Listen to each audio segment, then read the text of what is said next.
நீண்ட ஆயுளோடும், நல்ல சுகத்தோடும், மனம் நிறைந்த மகிழ்ச்சியோடும், எப்பொழுதும் இன்பமாயிருக்க, கடவுளை பிரார்த்திக்கொண்டு தெய்வீக களஞ்சியம் சேனலுக்கு உங்களை அன்போடு வரவேற்கிறேன்.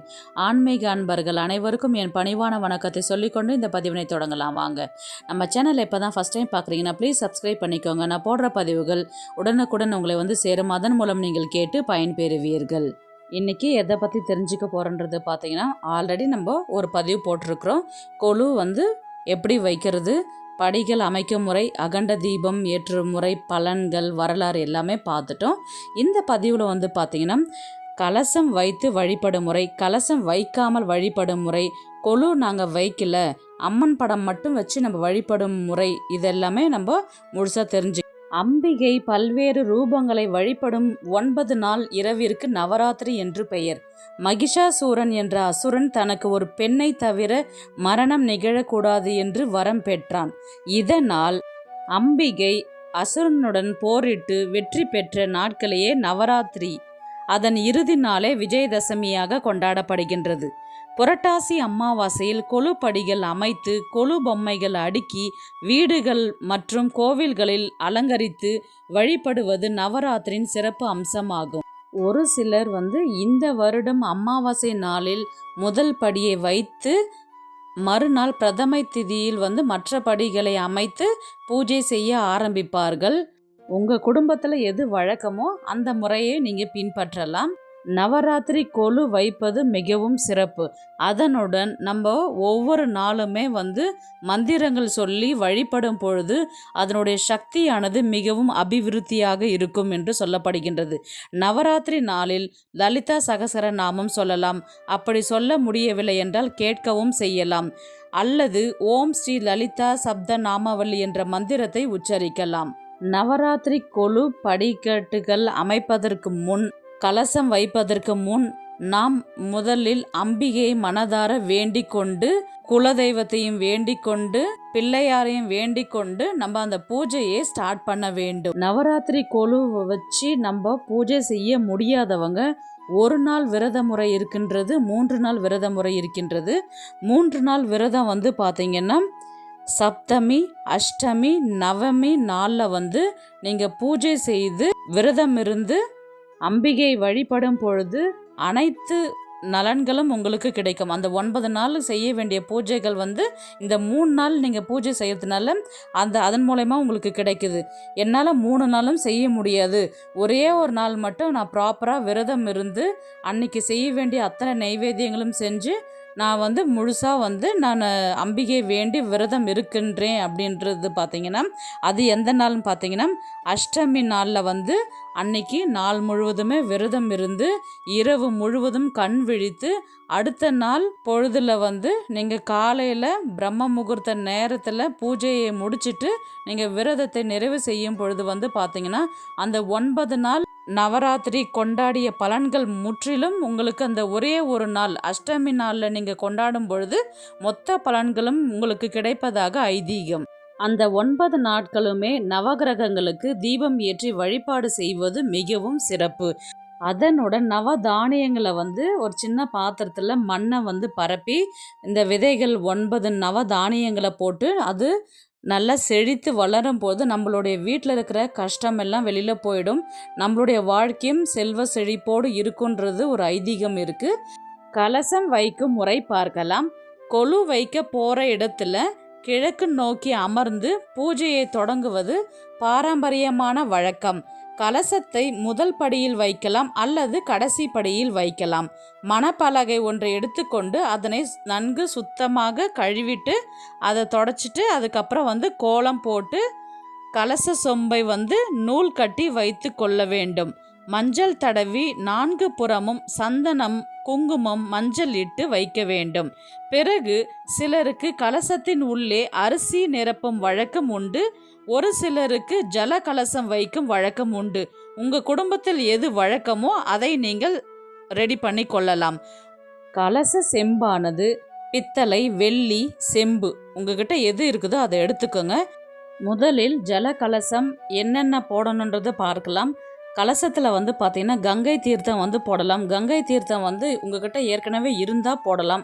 அப்படி இல்லைன்னா நாட்டு மருந்து கடையில் விற்கும், அது வாங்கிட்டு வந்து போடலாம். அல்லது பன்னீர் போடலாம், பன்னீரை ஊற்றலாம்.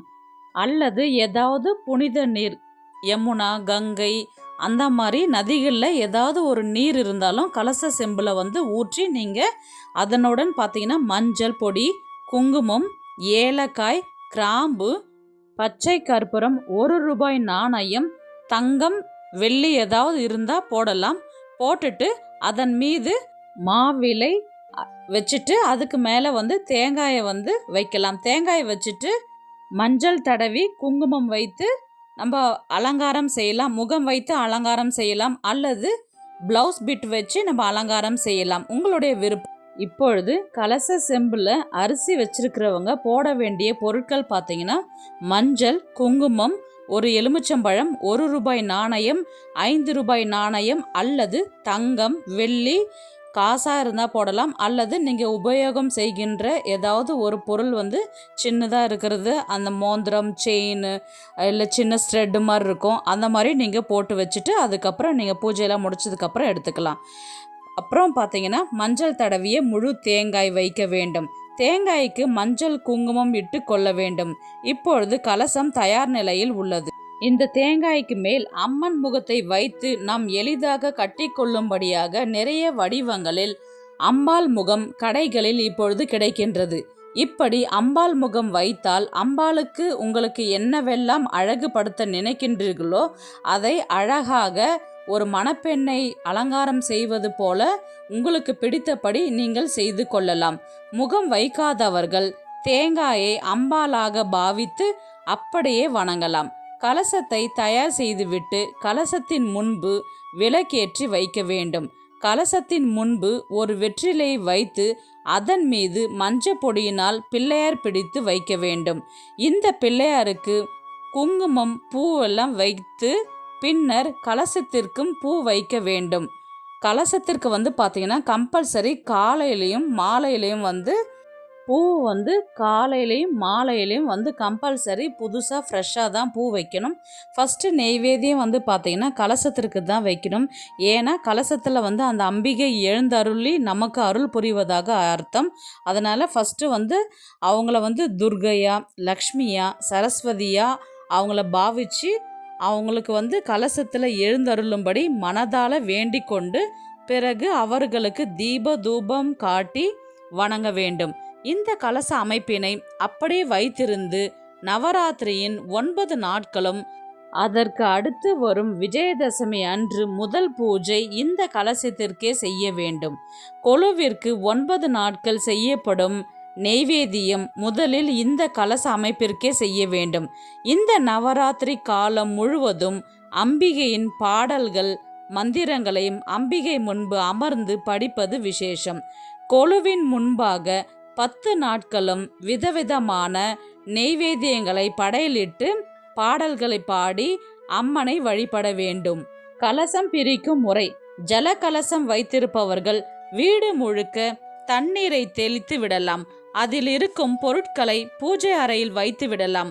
தேங்காயை உடைத்து பயன்படுத்தலாம். கலசத்தில் அரிசி வைத்திருந்தால் அதை எடுத்து பொங்கல் செய்து அனைவருக்கும் பிரசாதமாக தரலாம். இதே போல அடுத்த ஆண்டு நல்லபடியாக கலசம் வைக்க வேண்டும் என்று வேண்டிக் கொள்ளலாம். கொலு மற்றும் கலசம் வைக்க முடியாதவர்கள் அம்மனை மட்டும் வைத்து வழிபடும் முறையை பார்க்கலாம். வீட்டில் அம்மன் படம் இருந்தால் பூஜை செய்யலாம். அம்மன் படம் இல்லாதவங்க லக்ஷ்மி படத்தை வச்சு நம்ம பூஜை செய்ய ஆரம்பிக்கலாம். முதலில் ஒரு மணப்பலகை எடுத்து அதை சுத்தம் செய்து கோலம் போட்டு அம்பாளுக்கு சிவப்பு நிறம் வந்து உகந்தது என்பதால் சிவப்பு நிற துணியை எடுத்துக்கொண்டு அந்த பலகை மீது வைத்து அதன் மீது சுவாமி படங்களை வைத்து பூஜை செய்து கொள்ளலாம். மேல் சொன்னபடி கலசத்தின் உள்ளே போடப்பட்ட பொருட்களை எல்லாம் ஒரு தட்டில் சுவாமி படத்திற்கு முன்னாடி நீங்கள் வச்சு அதுக்கப்புறம் வழிபாடு செய்யலாம். பிறகு மேல் சொன்னது போல விநாயகருக்கு பூஜை செய்து குலதெய்வ பூஜை செய்து நெய்வேத்தியம் ஆகியவற்றை சமர்ப்பித்து மந்திரங்கள் சொல்லி அர்ச்சனை செய்து பிறகு 9 அகல் தீபம் எடுத்து அதில் பொட்டு மஞ்சள் குங்குமம் வைத்து நெய் விளக்கேற்றி வழிபடுங்கள். வாழைப்பழம் வெற்றிலைப்பாக்கு சமர்ப்பித்து தீப தூப ஆராதனைகள் செய்து பூஜையை நிறைவு செய்து கொள்ளுங்கள். கொலுவின் 9 நாட்களும் சுமங்கலி பெண்களை அழைத்து அவர்களுக்கு வெற்றிலைப்பாக்கு, பூ, பழம், மஞ்சள், குங்குமம் போன்றவற்றுடன் தட்சணையாக நீங்கள் விருப்பப்பட்டதை வைத்து அவர்களுடைய ஆசீர்வாதத்தை பெற்றுக்கொண்டு வழி அனுப்ப வேண்டும். கொலு வைத்திருப்பவர்களும் சரி, வைக்காதவர்களும் சரி, இவ்வாறு வழிபடலாம், தவறு கிடையாது. நவராத்திரி நாளில் 10 நாட்களுக்குரிய அம்மன் வழிபாடும் நெய்வேத்தியமும் மிகவும் எளிமையான முறையில் செய்வது எப்படி என்று பார்க்கலாம். முதல் நாள் அன்னை மகேஸ்வரியாக காட்சி கொடுக்கிறார். அன்றைய தினம் அம்மனுக்கு மல்லிகைப்பூ, வில்வம் கொண்டு அலங்கரிக்க வேண்டும். வெண்பொங்கல் நெய்வேத்தியமாக செய்து தோடி ராகம் பாடல்களை பாட வேண்டும். 2வது நாள் அன்னை கௌமாரி ரூபத்தில் எழுந்தருள்வார். அவருக்கு முல்லைப்பூ மற்றும் துளசியால் அலங்காரம் செய்து புளியோதரை நெய்வேத்தியமாக செஞ்சு அன்னைக்கு வழிபாடு செய்யலாம். 3வது நாள் அன்னை வாராகி அன்னையாக உருவெடுப்பால். அவங்களுக்கு செண்பகப்பூ மற்றும் சம்பங்கி பூ கொண்டு அம்மனுக்கு அலங்காரம் செய்ய வேண்டும். சர்க்கரை பொங்கல் படைத்து வழிபடலாம். 4வது நாள் மகாலட்சுமியாக காட்சியளிக்கின்றார். அவங்களுக்கு மல்லிகை பூக்களால் அலங்காரம் செய்து கதம்ப சாதம் படைத்து வணங்க வேண்டும். 5ஆம் நாள் வைஷ்ணவியாக உருவெடுக்கின்றார். முல்லைப்பூ அலங்காரம் செய்து தயிர் சாதம் படைத்து வணங்க வேண்டும். 6வது நாள் இந்திராணியாக காட்சி அளிக்கின்றார். செம்பருத்தி பூக்களை வைத்து தேங்காய் சாதம் செய்து சமர்ப்பிக்கலாம். 7வது நாள் சரஸ்வதியாக அவதாரம் எடுக்கின்றால். பூக்கள் மல்லிகை பூக்கள் கொண்டு சாற்றலாம். நெய்வேத்தியம் எலுமிச்சம் சாதம் செய்து படைக்கலாம். 8வது நாள் துர்கா தேவியாக உருவெடுக்கின்றால். ரோஜா பூக்களை சாற்றி பால் பாயாசம் செய்து நெய்வேத்தியமாக சமர்ப்பிக்கலாம். 9வது நாள் சாமுண்டியாக உருவெடுக்கின்றால். தாமரை மலர்களை சாற்றி சர்க்கரை பொங்கல் செய்து படைக்கலாம். இதனுடன் 9 நாட்களும் உங்களால் முடிந்த ஏதாவது ஒரு சுண்டல் நெய்வேத்தியமாக சமர்ப்பித்து தீபதூப ஆராதனைகள் செய்து வழிபாடு செய்யலாம். தினமும் காலையில் ஏதாவது ஒரு பழங்களை வைத்து நம்ம பூஜை செய்யலாம். மாலை நேரத்தில் மாலை 5:30 மணிலிருந்து இரவு 9 மணி வரை நீங்கள் பூஜை கம்பல்சரி செய்யணும். தினமும் நெய்வேத்தியமாக ஏதாவது ஒன்று செஞ்சு வைக்கலாம். ஏதாவது ஒரு சுண்டல் செஞ்சு வைக்கலாம்.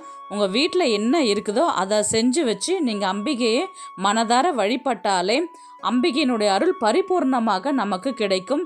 நம்ம இந்த மாதிரி செய்யும் பொழுது நம்ம குடும்பத்தில் இருக்கிற கஷ்டங்கள் விலகும், நிம்மதியான வாழ்வு கிடைக்கும்ன்றது ஐதீகம். ஏன்னா 9 கிரகங்களும் 9 நவசக்திகளும் நம்ம வீட்டில் ஐக்கியமாகி நம்மளுடைய கர்மாக்களை நீக்கி நிம்மதியுடன் வாழ வைப்பாள் என்பது நம்பிக்கை. அடுத்து வரும் பதிவில் பார்த்தீங்கன்னா 9 நாட்களும் ஆர்டரா நாள் என்ன நெய்வேத்தியம், என்ன ஆரத்தி, என்ன பூக்களை சாற்றுவது, என்ன நெய்வேத்தியம், என்ன சுண்டல் செய்து வைக்கணுன்றதை ப்ராப்பராக ஆர்டராக உங்களுக்கு சொல்கிறேன். நீங்கள் அதுக்கேற்ற மாதிரி வீட்டில் பூஜை செய்கிறதுக்கு உங்களுக்கு ஈஸியாகவே இருக்கும். இப்போ சொல்லியிருக்கிற பூஜை முறைகளும் நெய்வேத்தியங்களும் நம்ம வீட்டில் சிம்பிளாக தினமும் செய்யக்கூடிய முறையை நான் சொல்லியிருக்கிறேன். அது உங்களுக்கு யூஸ்ஃபுல்லாக இருக்கும் நான் நினைக்கிறேன். நெக்ஸ்ட்டு வரும் பதிவில் நம்ம விரிவாக எல்லாத்தையுமே பார்க்கலாம். இந்த வீடியோ உங்களுக்கு பிடிச்சிருந்தா ப்ளீஸ் லைக் பண்ணுங்கள், சப்ஸ்கிரைப் பண்ணுங்கள். நெக்ஸ்ட் ஒரு நல்ல பதிவில் சந்திக்கலாம். உங்களிடமிருந்து விடைபெறுவது உங்கள் புனிதவதி.